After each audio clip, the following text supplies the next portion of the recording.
My boyfriend works late hours, and when I know he's on his way to my house, I'll sit and wait for him in the kitchen. The main door is in front of me, while the back porch is to my rear. He tends to come through the back door so as not to disturb my dog. He called me a few minutes ago and said he had just left work and that he was on his way home. So I did my normal, and I sat at the kitchen table, scrolling through my phone until I got the "I'm outside" text. After a few moments of scrolling, I heard his voice. The only light outside of my house was the porch light, so I had to look out the kitchen window to see that nobody was there. Strange. "Baby, come outside," the voice called out. Normally his voice is reassuring and welcoming, but I had a terrible feeling and decided to call his cell phone.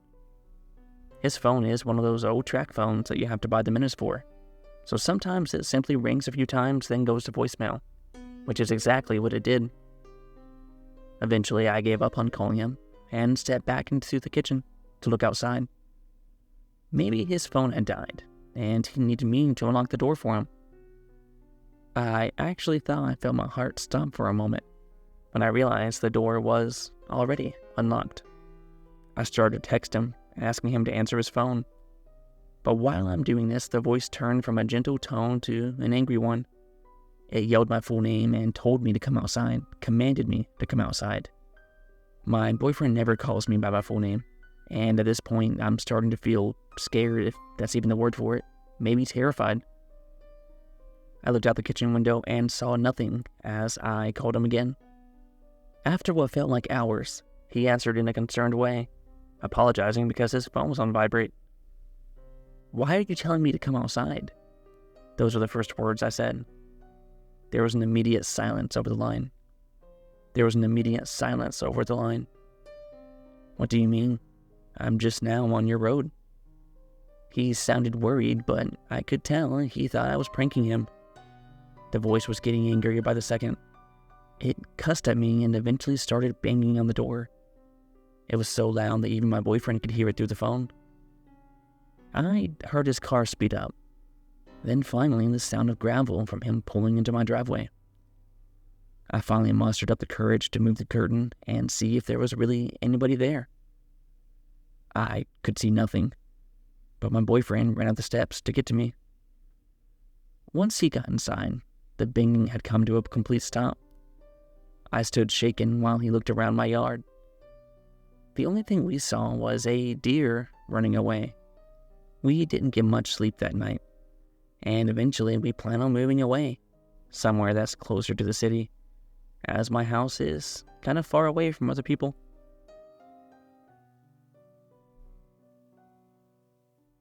I know it's cliche, but ever since Edward was born, I've wanted him to say, "Dada." Dad, Daddy, or even Pa would be great too. Any or all of the above, really. I don't know when my obsession started. It was probably around the time that Eddie rocketed out of the birth canal. Something about your first child changes you in the head, I guess. Here I was thinking about football, getting an oil change, and what was for dinner. Then, less than 24 hours later, I'm coming home with Hannah and a brand new little human in her arms. That's when I became solely focused on getting Dada. Of course, Hannah was just as anxious to hear Mama, and that usually comes first. The M's are always easier for babies to say. Still, there was a chance that Dada could get that come-from-behind victory. With enough prep, I was convinced I could make it happen. First, it was weeks of Eddie learning to sleep, eat, and adjust to life outside of the womb. When he started to gurgle and babble, the race was on. "Dada, say Dada," I'd say just inches from his beaming face. Days and weeks went by. I'd parse out my family time carefully, interspersing Hannah's occasional Mama request with a barrage of "say Dada, Dada, Dada." More baby gibberish would follow. The little guy really was doing his best. It was months into Eddie's life when he finally got his first real word. Bug. Bug? Are you kidding me? Was that his first word? Hannah asked, just as confused as I was. No. Eddie say Dada or Mama, for us. I know you can do it. Bug, Eddie squealed again. Hannah and I shared a perplexed look. Did you teach him that? No. Did you? No, of course not. It must be in one of his toys or songs. That is so strange, though. But Bug didn't spoil our party. Hannah and I celebrated Bug with nearly the fervor as we might have celebrated Mama or Dada, expertly hiding our dismay, if only for Eddie's sake. And I was still determined, more than ever. That weekend, I was bouncing Eddie on my shoulder, trying to get him some sleep in between our vocab practices. Bug, Eddie unmistakably babbled for the millionth time that week. Yeah, Sport, I heard you. Bug. Bug, Eddie said again. And I bleep you not, Eddie was reaching towards one of those bugs that you see skittle across the carpet from time to time. They're called carpet beetles, I think, and of course they are totally harmless. I don't have any clue how he spotted it, but there it was. Bug. He wanted it badly, squirming in my arms, reaching out, and now freshly awake. Okay, Eddie, okay. I let him crawl up to the beetle, which wasn't in any hurry to escape. Bug, bug, bug, Eddie rattled off, the most excited I've ever seen him. Yeah, kiddo, good bug. I think it's actually pretty impressive that he would identify that. I almost got my phone to record it, but that's when his outburst began.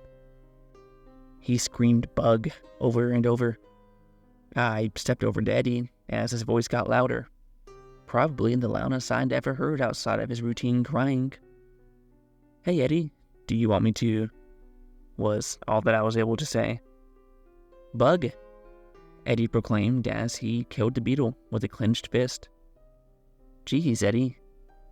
He stared at the mess he'd made and squealed his loudest, celebrating his victory. I picked him up and took him to the sink. Hannah would be unhappy if she found beetle guts all over his hands. Eddie hadn't said bug since he killed the carpet beetle. He actually has a new word. Coco. If you didn't notice, that's not Mama or Dada, but it's close. 2 syllables, repetitive. I think we're almost there. Coco. Somehow, Eddie picked up on our Chihuahua's name. He must have heard us say it at some point.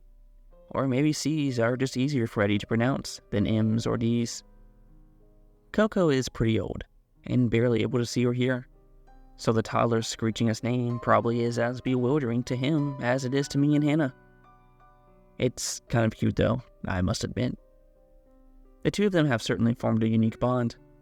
Eddie calls for Coco, and Coco usually will approach within a few feet.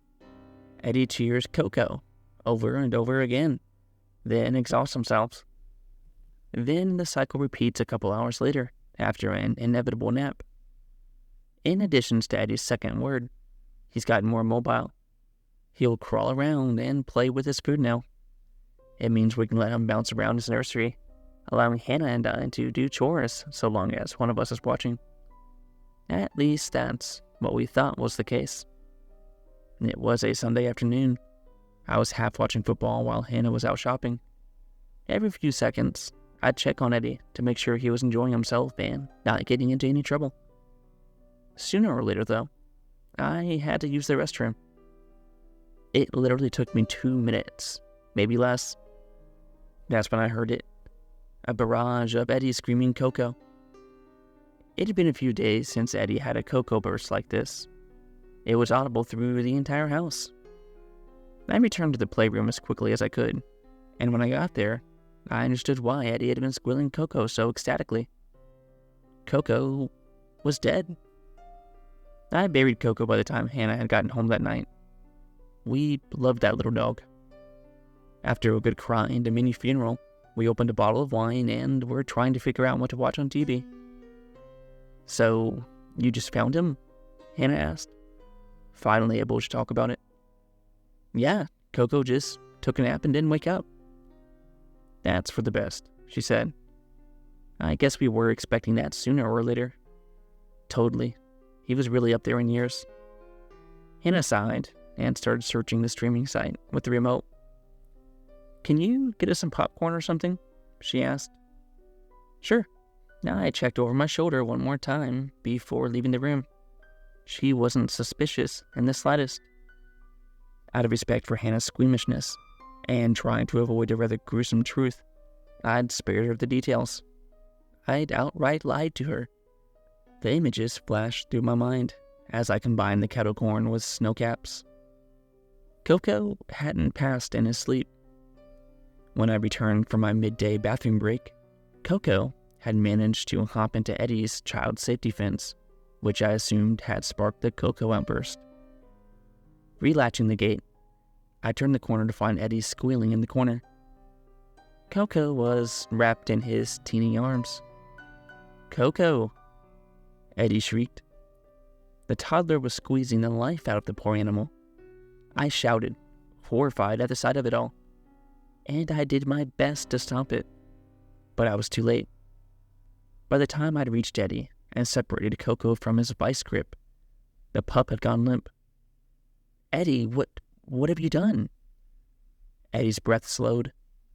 He just looked up at me and smiled.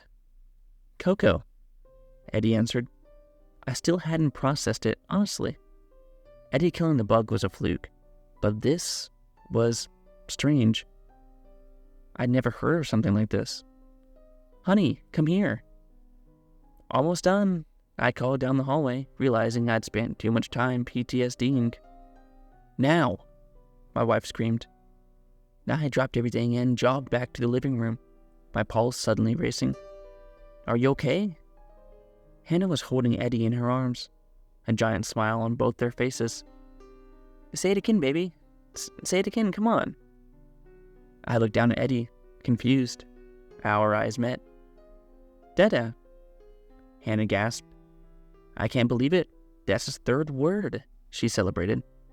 My jaw dropped. She added, "Oh, I'm so jealous. You're so lucky." "Dada, dada," Eddie droned on. I should have been elated as well, but inside, all I felt was terror. "Dada, dada, dada." The child reached his arms out towards me. He said dada, and that meant somehow, at some unknown moment, I was going to be next. My friend, let's call him Caleb. We're work friends, if you know what I mean. The occasional bar hop after work, or maybe we'll go over to his house and play video games if we have nothing better to do. It was a few nights ago that he called me in a panic. Now, he was never one to cry, but that night it was full of tears. I could barely make out what he was saying through the sobs. After a few minutes of trying to understand him, I just told him to come over. I waited about 40 minutes and it was already getting dark, but eventually he pulled into my driveway in a sedan with a dented front. I watched through the window, and he looked like complete shit. His face was red, his eyes puffy, his coat disheveled, and he hung his head low. I met him at the door, and by this time, he seemed to have calmed down. And before I could get a word out, he dropped a bombshell. I killed somebody, dude," he said in a low tone. Clearly, he wasn't some cold-blooded killer who just committed the act randomly. And his face was remorseful, full of fear. It felt like it wasn't a natural murder, but just an unfortunate accident. I stood there, shocked for a moment before choking something out. "And, what am I supposed to do about that?" "I need someone to help me bury the body." It was straightforward, and while I was never going to help him hide a body, I did want to see it, if just out of morbid curiosity. "It's in my trunk, dude, please," he begged again, his voice becoming raspy and desperate. Sure, show me," I said before following him out to his car. He went to the front to unlatch the trunk, and I stood there just waiting for him to lift it. I could already smell something coming from the trunk, and soon enough, once he made his way back to me, he showed me what it was. It was a deer carcass. I turned to him and just stared, completely dumbfounded. "This is a deer, dude," I told him. "It's not, it's a person. Don't tell me you can't see it either." he said with his tone slowly becoming a higher pitch, and in some ways, it became more of a whine. "Please just help me bury it, okay?" I had no other choice, really, and nothing was going on for the rest of the night, so I reluctantly agreed to come with him.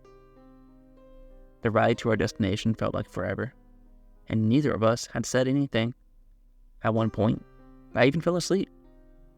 I really don't know how long of a drive it was. I just wanted to get this done with, and as soon as possible. At one point, we were going down a dirt road, and Caleb just started crying. The tires just rolled over sticks and leaves, but maybe to him it felt like he was hearing the snap of bones and the crunch of viscera. "We're almost there, I promise," he choked out, falling into tears again. "Can I ask you something?" "What?" he responded. "What does the deer look like to you?" He paused for a moment and breathed in. "She looks no older than 20. Short brown hair and green eyes. Her body is mangled and her face is frozen in fear." "Why did you hit it?"